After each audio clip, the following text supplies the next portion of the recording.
Assalamualaikum warahmatullahi wabarakatuh.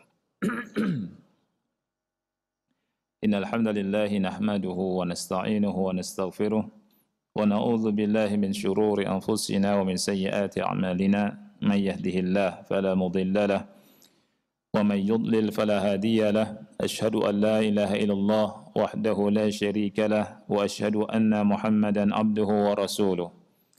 يا أيها الذين آمنوا اتقوا الله حق تقاته ولا تموتن إلا وأنتم مسلمون يا أيها الناس اتقوا ربكم الذي خلقكم من نفس واحدة وخلق منها زوجها وبث منهما رجالا كثيرا ونساء واتقوا الله الذي تساءلون به والأرحام إن الله كان عليكم رقيبا يا أيها الذين آمنوا اتقوا الله وقولوا قولا سديدا يصلح لكم أعمالكم ويغفر لكم ذنوبكم ومن يطع الله ورسوله فقد فاز فوزا عظيما أما بعد فإن أصدق الحديث كتاب الله وخير الهدي هدي محمد صلى الله عليه وعلى آله وسلم وشر الأمور محدثاتها فإن كل محدثة بدعة وكل بدعة ضلالة wa kullu dhalalatin finnar.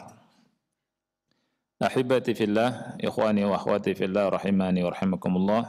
Pada kesempatan yang mulia ini insyaallah kita akan membahas tentang kisah yang ke-16. Kisah dua putra Adam. Dua anak Adam alaihi assalam, yang akan kita baca di surat Al-Maidah dari ayat yang ke-27 sampai ke-32. Sekali lagi, kisah ini ada di surat Al-Maidah ayat yang ke-27 sampai 32. Ya. Kita baca ayatnya dan kita berharap dari Allah Subhanahu wa taala Allah memberikan ilmu yang bermanfaat kepada kita, memberikan pahala dari setiap huruf yang dibaca dan memberikan keberkahan dari umur dan hidup kita serta memuliakan kita. Karena kita berusaha menghormati, memuliakan dan mengagungkan ayat-ayat Allah Subhanahu wa taala. Dan orang-orang yang memuliakan ayat-ayat Allah Subhanahu wa taala, memuliakan Al-Qur'an, semoga Allah muliakan. Dan Rasul kita sallallahu alaihi wasallam bersabda, "Khairukum man ta'allama al-Qur'ana wa 'allamahu." Artinya, sebaik-baik kalian adalah orang yang belajar Al-Qur'an dan mengajarkannya.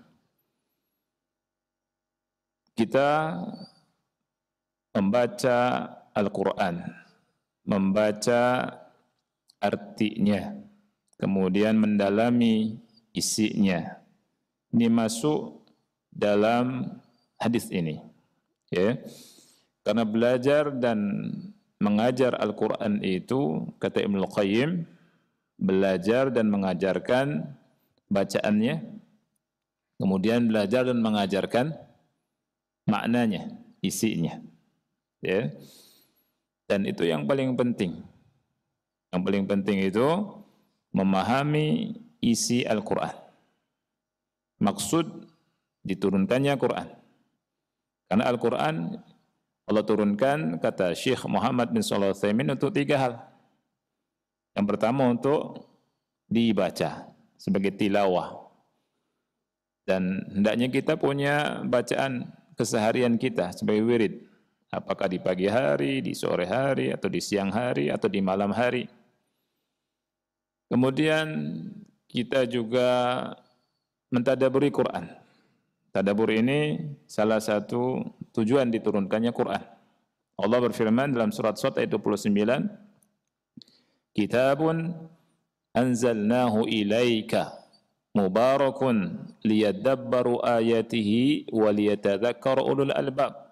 Ini adalah kitab yang kami turunkan kepada engkau wahai Muhammad, yang dipenuhi dengan keberkahan, liyadabbaru ayatihi.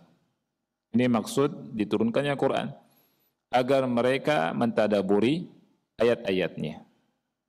Jadi fungsi atau tujuan diturunkan Quran, pertama untuk tilawah, yang kedua ditadaburi, kemudian yang ketiga untuk diamalkan. Kita berusaha mengamalkan isi Quran. Tugas kita di atas muka bumi ini untuk beribadah. Wa ma khalaqtul jinna wal insa illa liya'budun. Ya, tidaklah aku menciptakan jin dan manusia dengan agar mereka beribadah kepada aku, kata Allah. Dan tidak mungkin seseorang beribadah dengan baik, dengan benar, dengan sempurna kecuali dengan belajar Quran dan belajar hadis Rasul sallallahu alaihi wasallam. Kita ambil fikihnya, kita ambil faedahnya, kita ambil pelajarannya dari Al-Qur'anul Karim. Ikhwah yang Allah muliakan, pada kesempatan ini insyaallah kita akan baca surat Al-Maidah ayat yang ke-27 sampai 32, berisi tentang kisah dua anak Adam. Ya. Banyak sekali pelajaran insyaallah yang kita bisa ambil dari kisah ini. Allah berfirman dalam ayat yang ke-27 surat Al-Maidah, "Watlu 'alaihim naba'a ibnai Adam bil haqqi idh qarraba qurbanan fatuqabbala min ahadihima walam yutaqabbal minal akhar. Qala la'aqtulannak. Qala innama yataqabbalu Allahu minal muttaqin." Watlu alaihim, bacakanlah kepada mereka.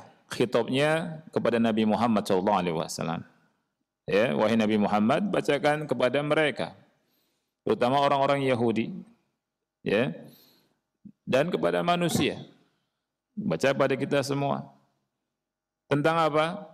Naba abnai Adam. Berita dua anak Adam. Dua anak putra laki-laki, ya.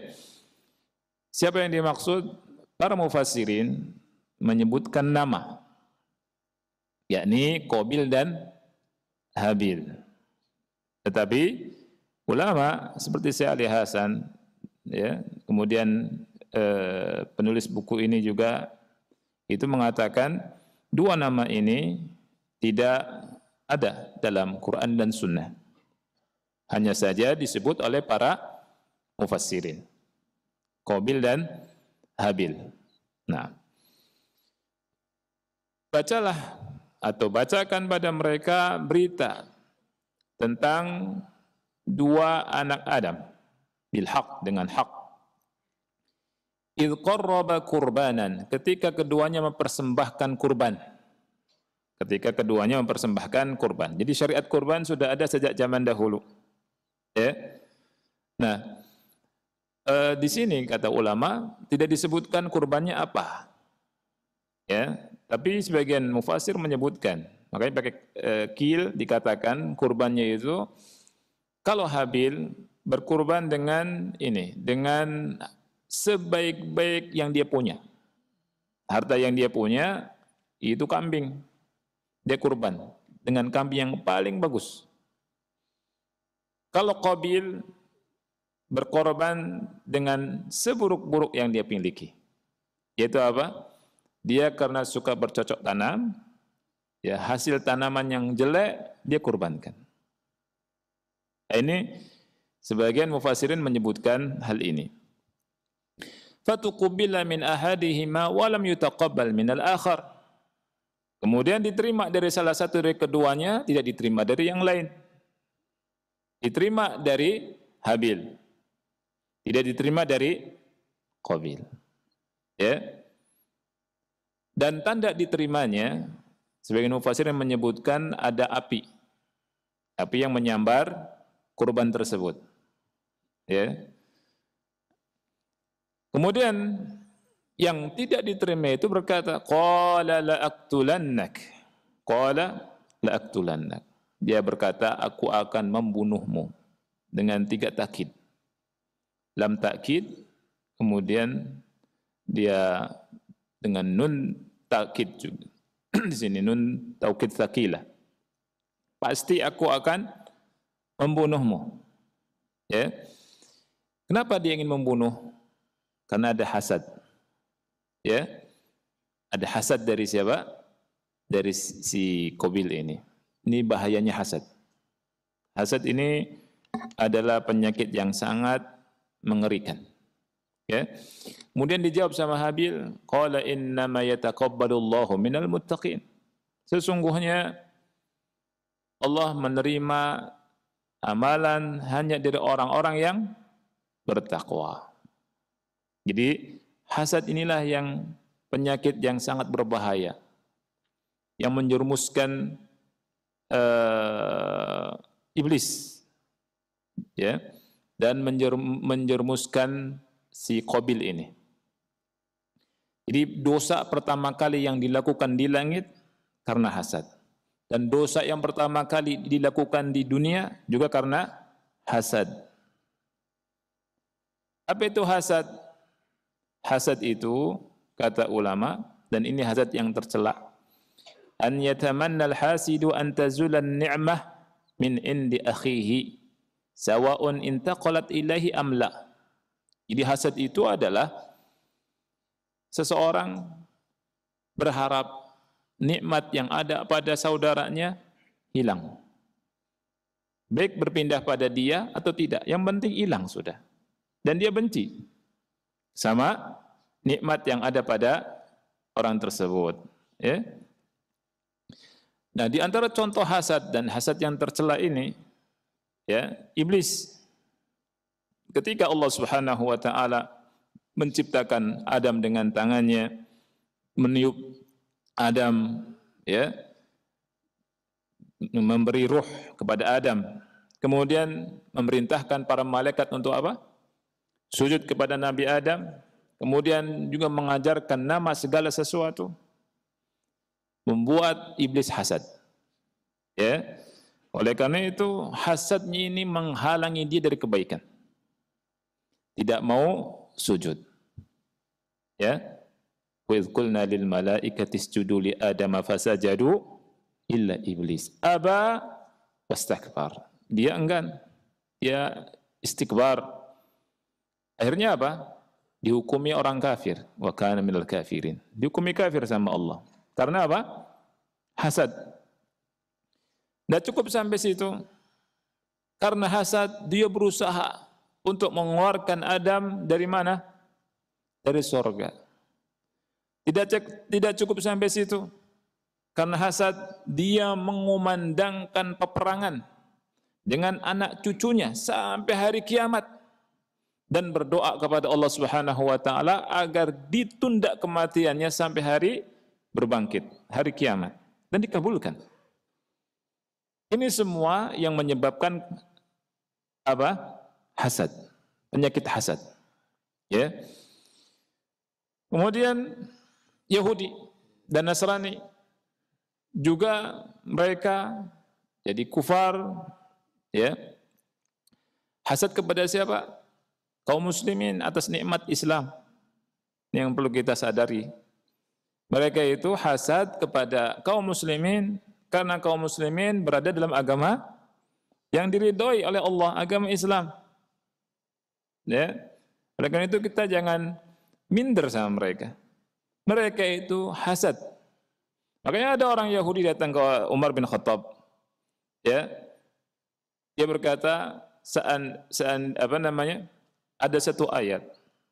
Wahai Amirul Mukminin, ada satu ayat di kitab Anda.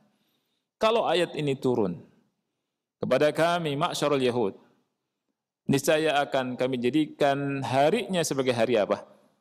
Hari raya. Dia kata, ayat apa itu? Dijawab, al-yawma akmaltu lakum dinakum. Kata Umar bin Khattab, aku tahu. Ya, kapan ayat itu turun dan di mana ayat itu turun.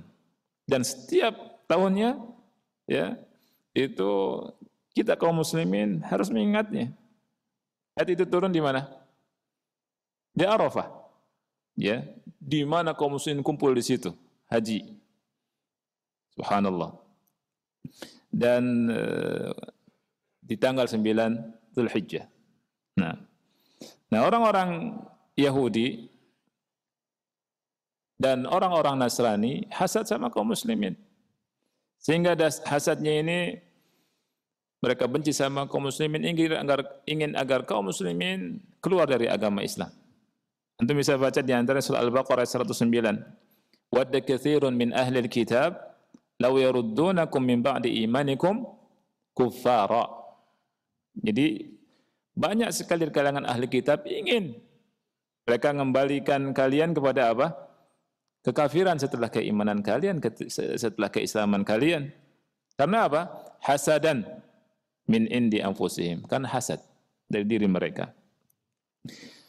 Hasadnya kakak-kakaknya Nabi Yusuf atau saudara-saudaranya Nabi Yusuf alaihi salam membuat Yusuf dimasukkan ke sumur, kemudian jadi terlantung-lantung dan seterusnya, jauh dari bapak dan ibunya yang tercinta.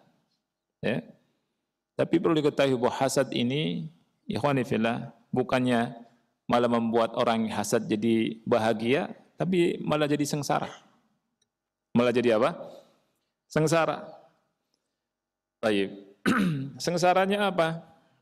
Ada beberapa mudarat.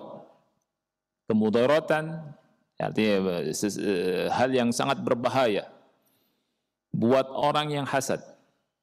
Orang yang punya iri, dengki, hasad di hati, ini bahaya kalau dipelihara. Ya. Kalau mau melihara ayam, jangan enak ya.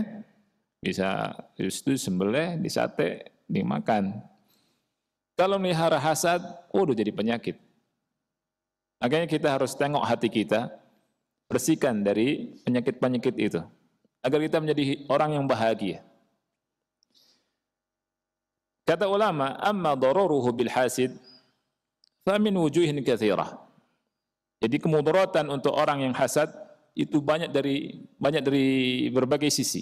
Di antaranya annahu yudkhilul hamma wal hazn ila qalbil hasid wal huzn ila qalbil hasid.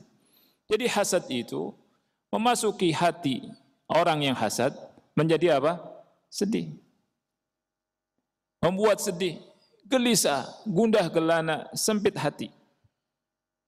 Tidak ada kita dapati orang yang hasad pasti kena penyakit ini. Pasti. Ya. Walidzalika qila fil hasad. Oleh karena itu dikatakan pada hasad, innahu madhmumun wa sahibuhu maghmumun wa ghammuhu la li musibatin hallat fi nafsihi aw fi malihi aw fi ahli baitihi wa innama li ni'matin utiha ghairuhu fahuwa la yashfa min ghammihi la yashfa min ghammihi wa husnihi illa bi zawali ni'matil mahsud. Subhanallah. Jadi hasad itu madhmum, tercela. Orang yang punya hasad maghmum, ya, gundah gelana terus, sedih terus, sempit terus hatinya, ya. Bukan karena musibah, bukan karena musibah yang menimpa dirinya, bukan.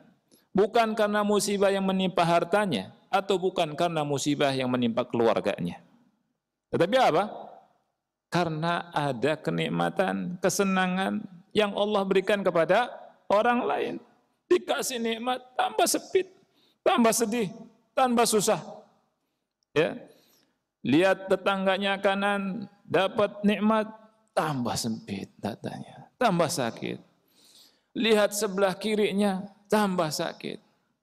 Lihat kawannya dapat nikmat, tambah sempit. Waduh, stres. Bisa-bisa masuk rumah sakit jiwa ini orang. Ya. Ini bahaya. Dan tidak sembuh dari kesempitan dan kesedihannya ini kecuali dengan apa? Dengan hilangnya kenikmatan pada orang yang dihasadi. Tapi kapan nikmat itu hilang? Orang yang Allah kasih nikmat. Ya tidak? Yang kasih nikmat adalah Allah Subhanahu wa taala. Ya, mereka kata ulama, wa hadza huznun la mathila lahu bainal ahzan. Kesedihan ini tidak ada mathilnya, tidak ada bandingannya di antara kesedihan yang ada. Ya. Wa hadza la najiduhu illa fi huznil hasid li ni'matil mahsud.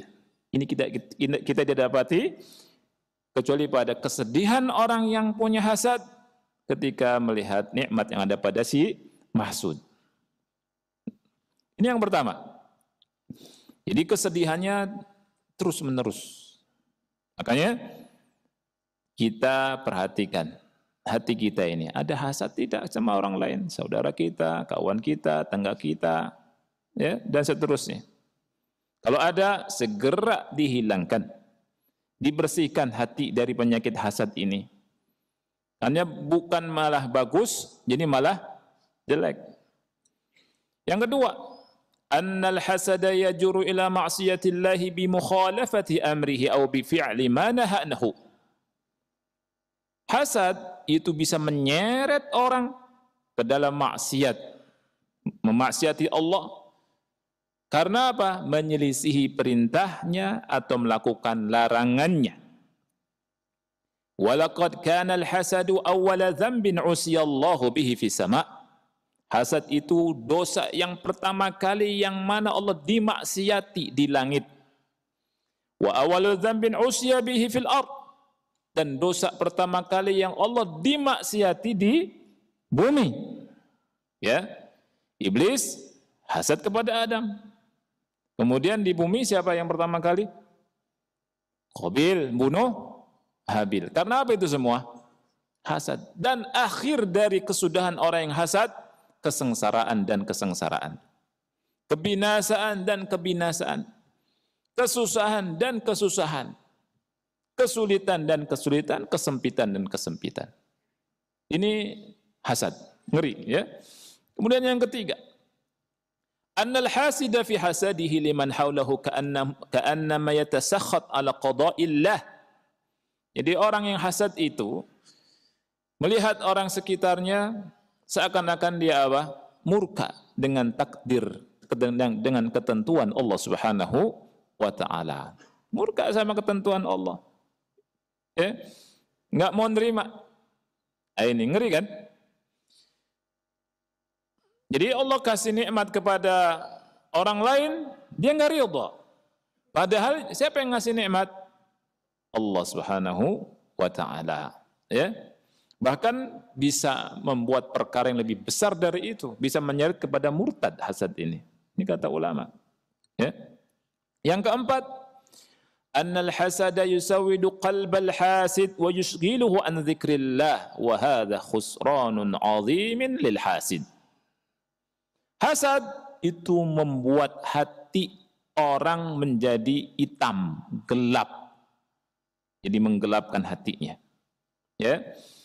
Kemudian apa? Menyibukkannya dari berzikir kepada Allah Subhanahu wa taala. Dan ini merupakan kerugian yang sangat besar bagi si hasid. Ya. Daripada hasad, ketika melihat nikmat Allah berikan kepada saudara kita, kita berdoa sama Allah, ya Allah, semoga nikmatnya Engkau tambah untuk dia. Jaga ya Allah. Jaga nikmatnya dia. Kemudian kita berdoa, ya Allah anugerahkanlah nikmat yang lebih dari itu, yang baik untuk aku. Seperti itu. Kan bisa. Allah maha mampu tidak? Allah maha mampu untuk melakukan segala sesuatu. Dan belum tentu seandainya kita dikasih nikmat seperti Allah kasih nikmat kepada saudara kita bisa bersyukur, belum tentu. Belum tentu juga kita menjadi yang lebih baik dari sebelumnya. Bisa jadi kita malah jauh dari Allah Subhanahu wa taala wal a'yadzu billah. Ya. Nah, adapun kemudaratannya kepada orang yang dihasadi ini sangat jelas. Sangat jelas. Oleh karena itu orang yang dihasadi harus selalu berzikir pada Allah. Di pagi hari zikir pagi petang jangan lupa. Setelah sholat baca zikir-zikir. Kemudian baca qul a'udzu birabbil falaq min syarri ma khalaq. Kemudian sampai wa min syarri hasidin idza hasad. Ya, minta perlindungan kepada Allah Subhanahu wa taala dari orang yang hasad. Karena hasad ini ngeri. Ada kan namanya ain. Iya tidak? Ain, pandangan mata. Melihat orang benci, hasad. Itu subhanallah, akhi, mempengaruhi. Dan ini banyak terjadi. Ada yang sakit. Ada yang qori, baca Qur'annya bagus, ada yang hasad, jadi suaranya jadi enggak bagus lagi. Ya. Ada yang pintar jadi enggak pintar. Sampai mati orang. Ya. Makanya selalu kita berdoa sama Allah Subhanahu wa taala dari apa? Pandangan mata hasad, ain. Dan juga ketika kita melihat sesuatu yang menakjubkan kita, kita baca apa? Keberkahan. Ya. Supaya tidak mencelakakan saudara kita. Nah, kemudian kita juga bisa ruqyah diri kita. Ini bahayanya apa ya, ikhwan? Bahayanya hasad, wal'iyadzu billah. Kemudian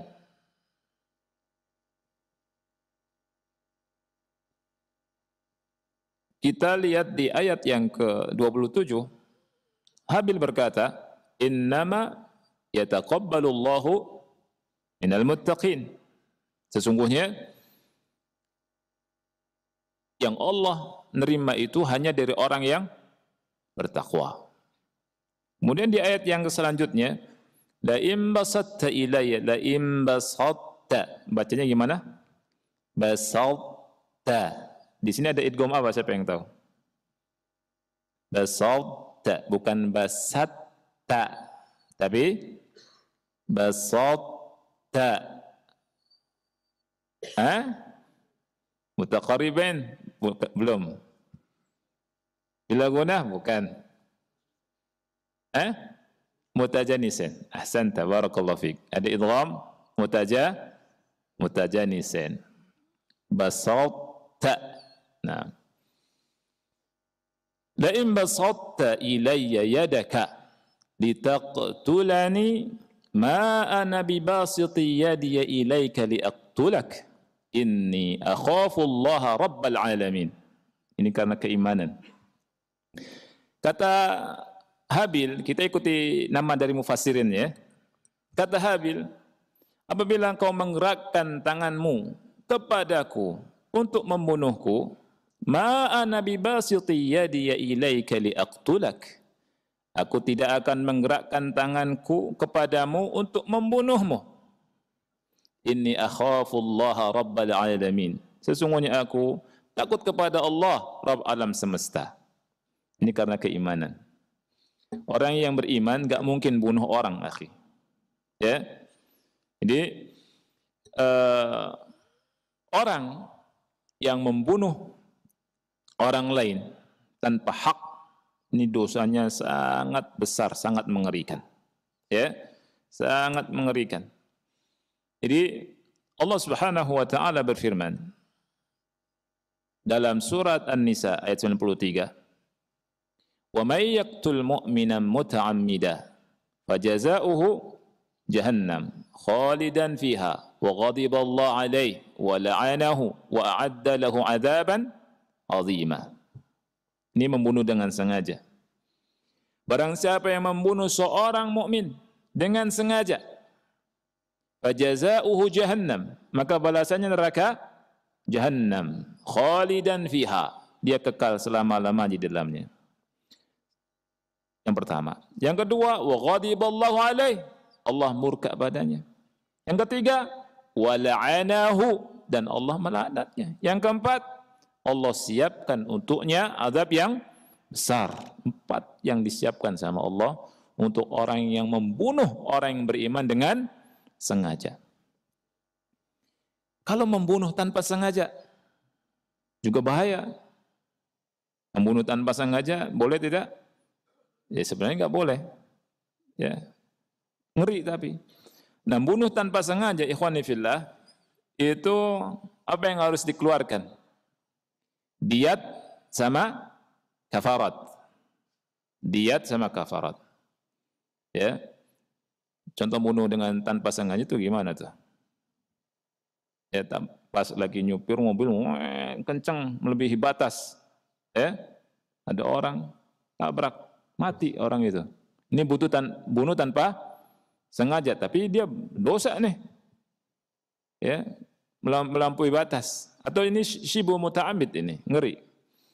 Atau misalkan ada orang lempar apa gitu, kemudian kena kepalanya orang, letup, pingsan, mati.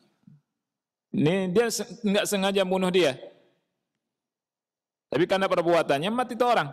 Ini bunuh tanpa sengaja. Bayar diyat dan bayar kafarat. Apa diyatnya?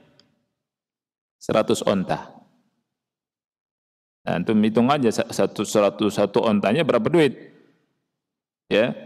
Nah, itu ya, 100 onta. Dikasih ke siapa? Dikasih ke ahli warisnya. Kemudian kafaratnya apa? Kafaratnya kalau ada budak dimerdekakan budak. Kalau tidak ada, puasa 2 bulan berturut-turut. Apa dalilnya? Surat An-Nisa ayat 92. Ya, surat An-Nisa 92, PR di rumah buka baca lihat tafsirnya. Ya. Jadi membunuh itu haram. Membunuh diri sendiri haram atau tidak? Haram juga. Membunuh diri sendiri. Ya. Jadi membunuh diri sendiri itu diharamkan. Rasul sallallahu alaihi wasallam bersabda di hadis yang sahih riwayat Bukhari Muslim, "Man taradda min jabalin faqatala nafsahu fa huwa fi nari jahannam yataradda fihi khalidan fiha abada." Jadi kalau ada orang bunuh diri dengan cara menjatuhkan diri dari atas gunung, disiksanya di neraka jahanam seperti itu juga, dijatuhkan dari atas. Terus begitu di atas gunung. Wa man tahassa summan faqatala nafsahu fasumuhu fi yadihi yatahassahu fi nari jahannam khalidan mukhalladan fiha abada. Orang yang bunuh diri dengan cara mengkonsumsi racun. Nauzubillah. Nah, racunnya nanti di tangannya itu. Dan dia disiksa dengan itu sekekal-kekalnya di neraka jahanam. Nauzubillah. Wa man qatala nafsahu bihadidatin fahadidatuhu fi yadihi. Begitu juga orang yang membunuh dirinya dengan besi, pisau, tombak atau apapun, maka besinya itu di tangannya. Ya. Dan dia tusukkan ke perutnya di neraka jahanam dan disiksa seperti itu pula. Ya. Jadi kalau bunuh diri dengan dikasih terus, wal'iyadzubillah. Kalau bunuh dirinya gantung pakai tampar, pakai tali, begitu terus, wal'iyadzubillah. Ya. Jadi yang namanya membunuh, ini ngeri sekali. Ya, sangat mengerikan. Dan bunuh orang Islam, kata Rasul sallallahu alaihi wasallam bersabda dalam hadis yang sahih Tirmidzi, "Lau anna ahlas samai wal ard ishtaraku fi dami mu'minin lakabbahumullahu azza wa jalla finnar." Seandainya penduduk langit dan bumi bersekutu untuk membunuh satu orang mukmin, ya, niscaya Allah Subhanahu wa taala menyeret mereka semua, memasukkan mereka semua ke neraka jahanam, ke neraka. Nah, ini balasannya.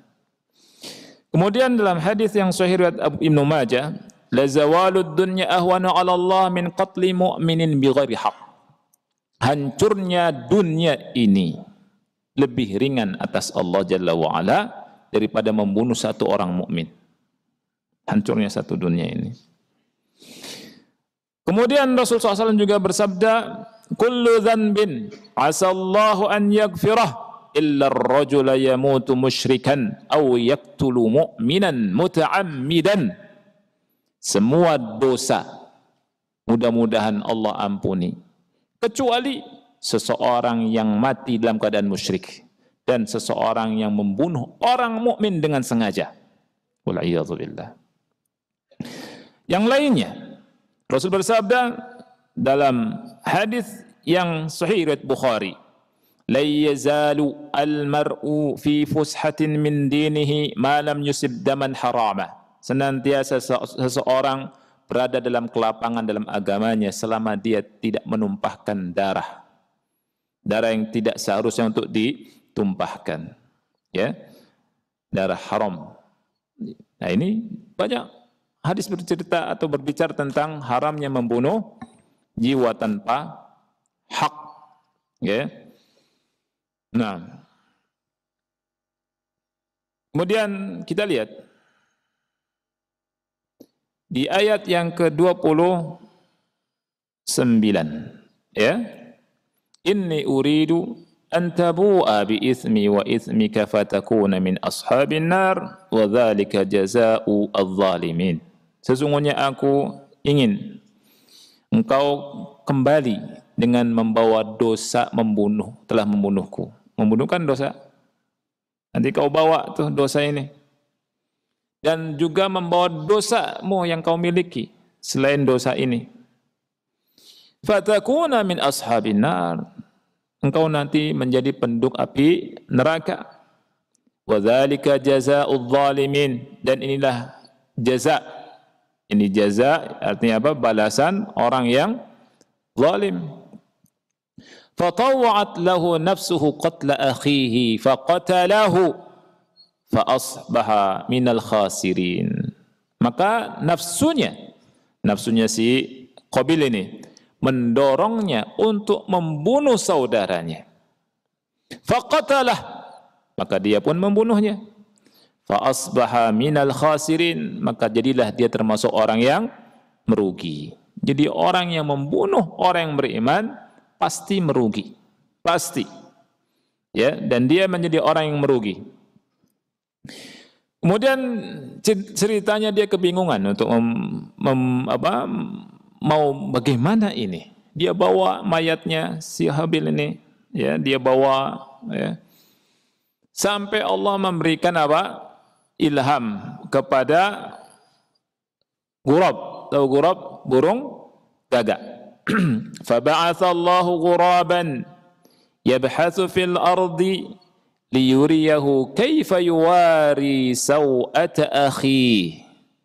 Qala ya waylata a'jaztu an akuna mithla hadzal ghurab fa uwariya saw'ata akhi fa asbaha minan nadimin.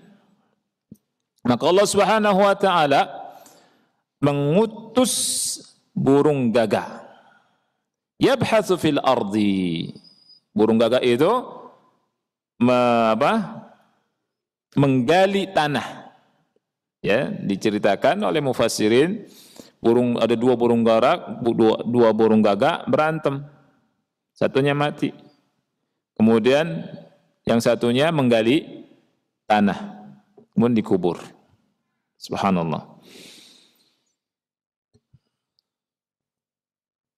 Kaifa liyuriyahu kaifa yuwari saw'ata akhi. Untuk memperlihatkan kepadanya bagaimana cara mengubur saw'ah, aurat dari saudaranya.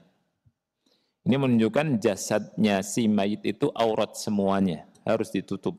Makanya Nabi Muhammad SAW, ya, itu memerintahkan kita kalau ada orang yang meninggal ditutup dengan kain kafan, ya kan?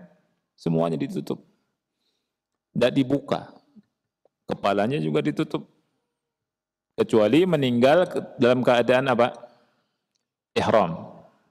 Meninggal dalam keadaan ihram kan nggak boleh tutup kepala. Ya. Jadi kepalanya tetap dibuka.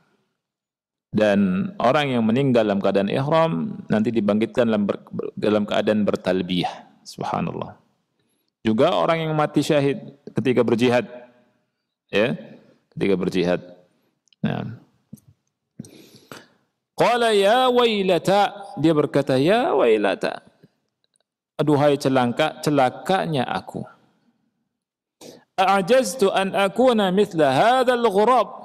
Apakah aku tidak sanggup menjadi seperti burung gagak ini? Ya. Fa uwariya sawata akhi, yang dengannya aku bisa apa? Menutup, ya, menguburkan jasad dari saudaraku. Fa asbaha minan nadimin, sehingga dia menjadi apa? Menyesal. Ya. Ulama bilang, ikhwan, orang yang membunuh itu pasti menyesal. Orang yang membunuh orang lain itu pasti menyesal. Dan orang yang membunuh orang lain akan mendapatkan kerugian di dunia dan di akhirat. Ya. Ini diambil dari firman Allah Subhanahu wa taala 30 tadi, fa asbaha minal khasirin, maka dia termasuk orang yang rugi. Ya. Kita lihat, dia termasuk orang yang rugi ini. Qatalal akhu akhahu, lakin madza istafada min dzalik? Ya. Saudara ini membunuh saudaranya. Tetapi apa faedah yang bisa dia ambil? Coba tanya. Apa faedah yang bisa dia ambil dari membunuh saudaranya? Ada faedahnya? Abadan, sama sekali nggak ada faedahnya. Ya. Membunuh jiwa yang tidak bersalah tidak akan ada faedahnya sama sekali. Abadan. Ya. Dan banyak kasus, banyak cerita kerugiannya pada si pembunuh itu. Kerugiannya, rugi dunia akhirat. Rugi dunia akhirat. Ya. Hidupnya gelisah. Pasti gelisah. Pasti tidak bisa tidur.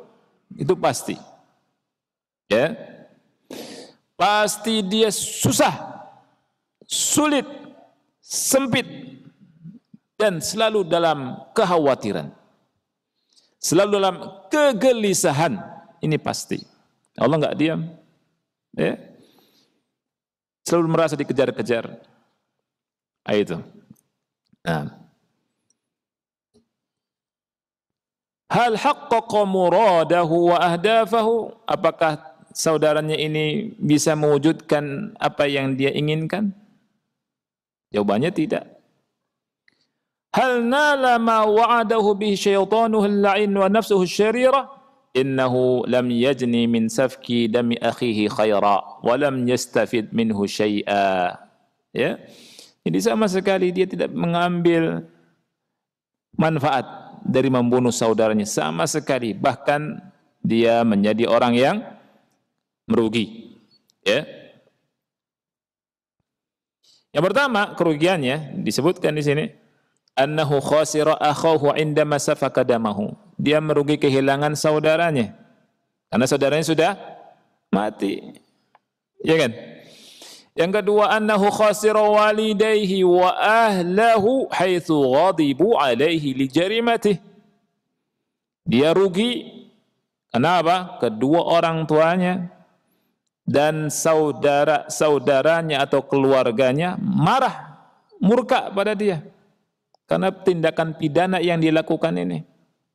Yang ketiga, annahu khasira ma'anil ukhuwah allati kana tarbituhu bi akhihi. Dia rugi dari makna ukhuwah, makna persaudaraan yang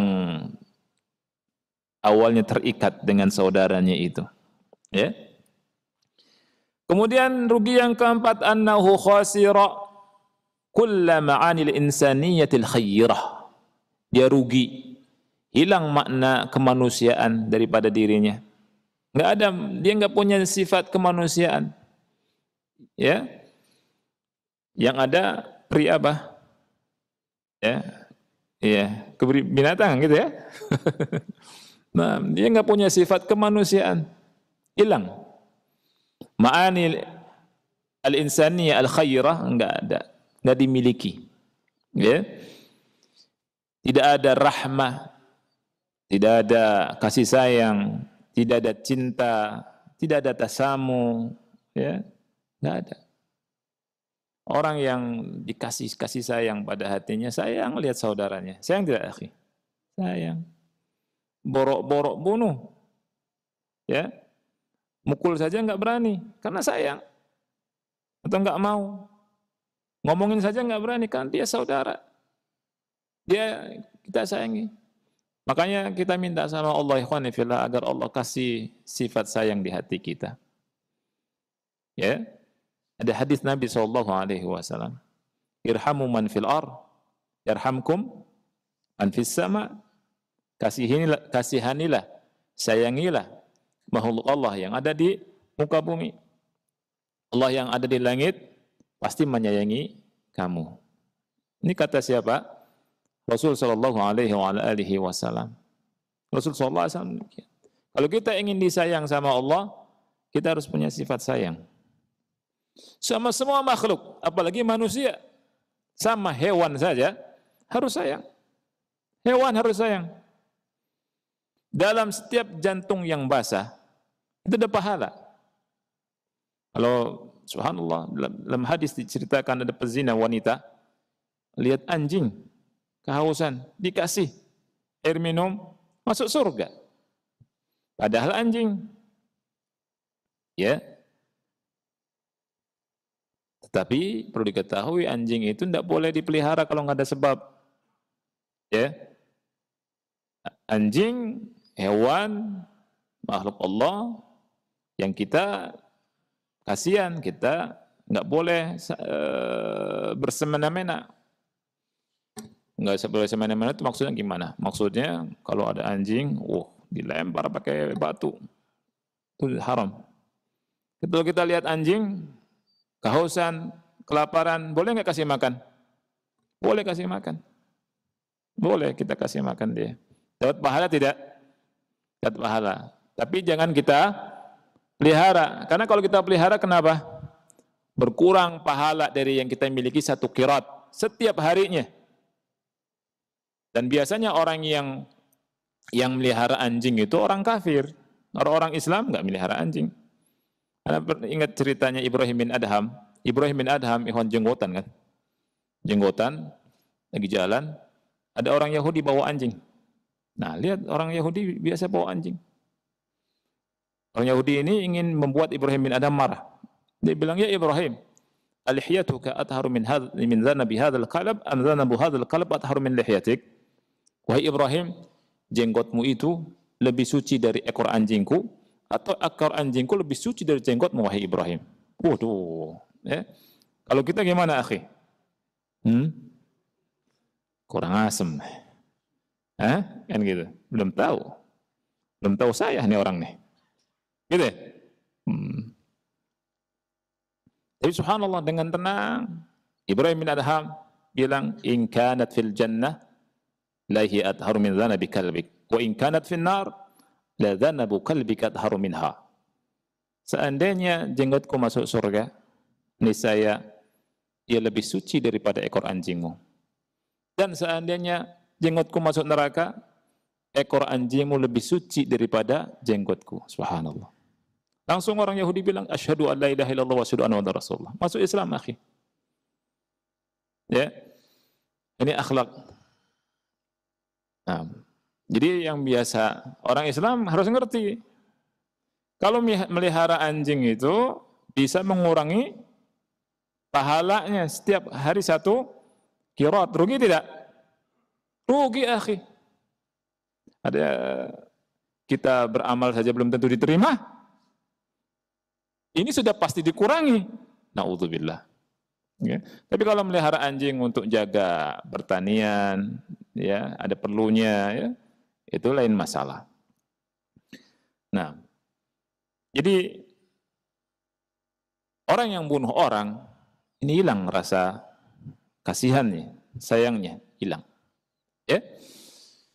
Nah, kerugian yang lain, annahu khasira rahata nafsihi wa hudu'ahu wa tmi'nanahu wa sa'adatah. Subhanallah.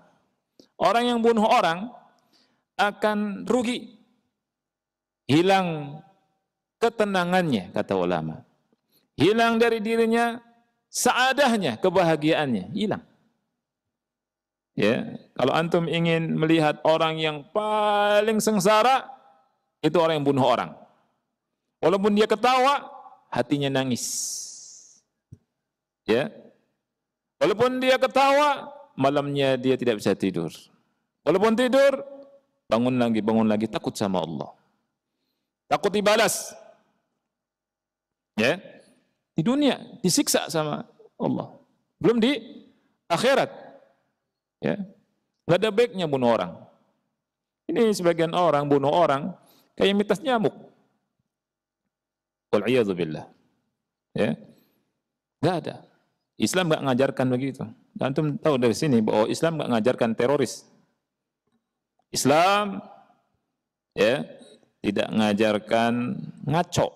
Tahu ngaco? Cocok. Itu tuduhan kepada ahlu sunnah bahwa ahlu sunnah ini teroris, ngebom, nggak benar. Ini kita ajarkan begini. Kita ajarkan supaya orang sayang sama yang lainnya, sama makhluk Allah. Jangankan manusia, anjing saja kita sayang. Ya tidak? Anjing kelaparan, anjing kehausan, cari makanan, cari minuman buat anjing itu. Agar kita mendapatkan rahmat Allah Subhanahu wa taala. Gimana bunuh orang? Ya. Nah, itu. Terus ada yang bilang, itu tuh salafi itu ya, itu sumber teroris salafi itu. Ya, karena fikihnya sama tuh, sama yang ngebom.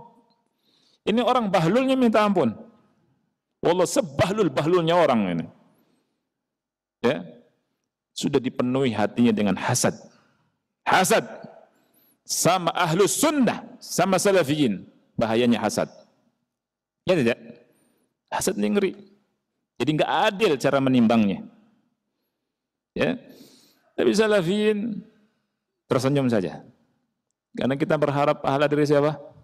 Dari Allah Subhanahu wa taala. Semata dunia sebentar, akhi, sebentar. Sebentar dunia ini. Ya. Berapa lama lagi? 5 tahun, 10 tahun, sebentar. Berjalan di atas manhaj yang hak ahlu sunnah wal jamaah. Ya. Terus belajar agama yang benar. Ya. Dan orang ngomongin macam-macam, enggak peduli. Yang penting kita sesuai dengan Al-Quran, sunnah, ala manhaj salaf as-salih. Di atas manhaj salaf salih, di atas manhajnya sahabat yang mulia. Yang Allah Subhanahu wa taala jamin masuk surga. Dan Allah janjikan orang yang mengikuti manhajnya sahabat masuk surga. Ya tidak? Seperti itu. Nah. Kemudian kerugian yang lain, annahu khasira hayatahu haitsu hawwalaha min hayatin khayrah nafi'atin ijabiyyah ila hayatin syarirah zalimatin mu'tadiyah. Ngeri itu. Jadi rugi orang yang bunuh orang itu, dia telah mengubah kehidupannya yang tadinya kehidupan yang baik, kehidupan yang manfaat, kehidupan yang positif, berubah menjadi kehidupan yang buruk, menjadi yang negatif, zalim dan melampaui batas. Ini bunuh orang itu ngeri. Ya. Kemudian ruginya apa lagi? Annahu khasira akhiratahu bi an akhrajaha min rahmatillah wa jannatihi ila azabihi wa narih. Na'udzubillah. Dia rugi akhiratnya. Kenapa? Allah Jalla wa Ala mengeluarkannya dari surga dan Allah memasukkannya ke mana? Ke neraka. Wal'iyadzubillah. Gara-gara apa? Bunuh, dosa bunuh. Ya. Kemudian apa? Annahu khasira tarikhahu. Dia rugi. Perjalanan hidupnya jadi jelek. Sejarah hidupnya jadi apa? Jelek. Akhi, kalau ingin mengukir sejarah, ukir sejarah dengan yang indah, yang baik. Ya. Jadi orang baik. Kalau ingin baik, jadi baik sebaik-baiknya. Kalau ingin jadi jahat, jangan. Ya, antum mikir sudah sejahat-jahatnya. Jangan, akhi. Ya. Jadi baik sebaik-baiknya. Jangan jadi jahat. Ya. Rugi. Dia merugi. Jadi apa? Jadi dia seakan jadi rums. Seakan jadi orang zalim tuh ini nih, gitu. Ya. Nah ini. Jadi orang yang rugi di antaranya karena apa? Membunuh orang. Wallahu a'lam bishawab. Insyaallah taala ikhwani fillah kita akan bahas ad-durus wal idad, pelajaran-pelajaran, nasihat-nasihat fikihnya yang kita bisa ambil dari kisah yang kita baca ini insyaallah taala. Ada beberapa faedah insyaallah. Anda sudah mendengar sudah azan sampai sini insyaallah kita akhiri wa sallallahu ala nabiyina Muhammad wa ala alihi wa sahbihi wa barak wa sallam. Wassalamualaikum warahmatullahi wabarakatuh.